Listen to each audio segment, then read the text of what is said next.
So mga tol, 2 araw na nga lang po magaganap na ang bigating laban sa AT&T Stadium, Arlington, Texas, USA sa pagitan ni legend heavyweight Mike Tyson versus Jake Paul. So sa naganap nga po kahapon mga tol ng kanilang public workout, dinumog nga po ng mga tao mga tol ang naganap na public workout nila kahapon. So nagpakitang gilas nga po si Mike Tyson mga tol. Malakas pa rin talaga bumitaw ng suntok si Mike Tyson kahit na may edad na itong 58.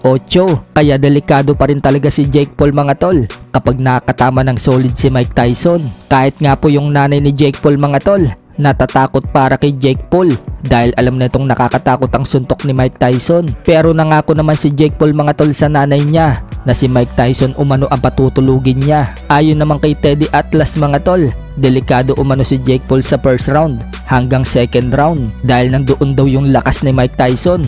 Pero kung lalagpas daw ng round 3 pataas, nandun na raw yung pag-asa ni Jake Paul na manakaut si Mike Tyson. So ang nakikita nga po dyan ni Teddy Atlas mga tol, lalabas yung edad ni Mike Tyson sa kalagitnaan ng round. Kumbaga mga tol, mapapagod na itong si Mike Tyson at yun ang tsansa ni Jake Paul na patulugin si Mike Tyson. So ngayong Sabado na po ang laban na yan mga tol at mapapanood yan sa Netflix. Undercard nga po sa laban na yan si Mario Barrios versus Abel Ramos. Dedepensahan po ni Barrios mga tol ang kanyang WBC welterweight world title. Lalaban din sa card na yan mga tol si Katy Taylor versus Amanda Serrano. Rematch po yan mga tol at dedepensahan ni Katy Taylor ang kanyang mga titulo sa super lightweight. So makabawi na kaya itong si Serrano mga tol? Matatandaan po mga tol na natalo siya kay Katy Taylor. Bukod dyan mga tol, mapapalaban din po sa card na yan ang naliling kay Naoya Inoue na si prospect Bruce Carrington. Haharapin naman po ni Carrington mga tol itong si Dana Coolwell. Sa kabilang banda naman mga tol,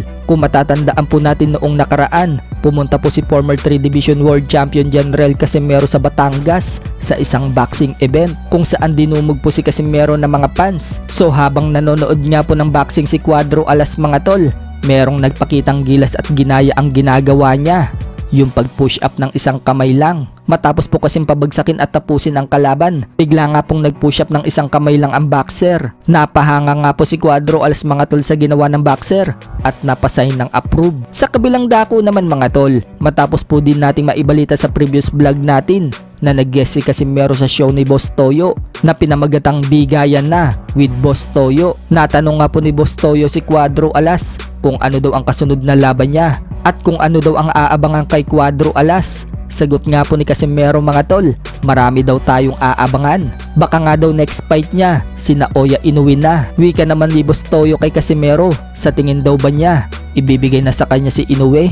Bukang nagtatago daw kasi. Sagot naman ni Cuadro Alas mga tol, wala na daw ibang tatakbuhan pa si Inoue kundi sa kanya na. Kumpiyansa nga din pong sinabi ni Casimero mga tol na wala na daw iba pang makapagbibigay na magandang labang kay Naoya Inoue kundi daw siya lang. Marami, baka next fight Naoya Inoue na.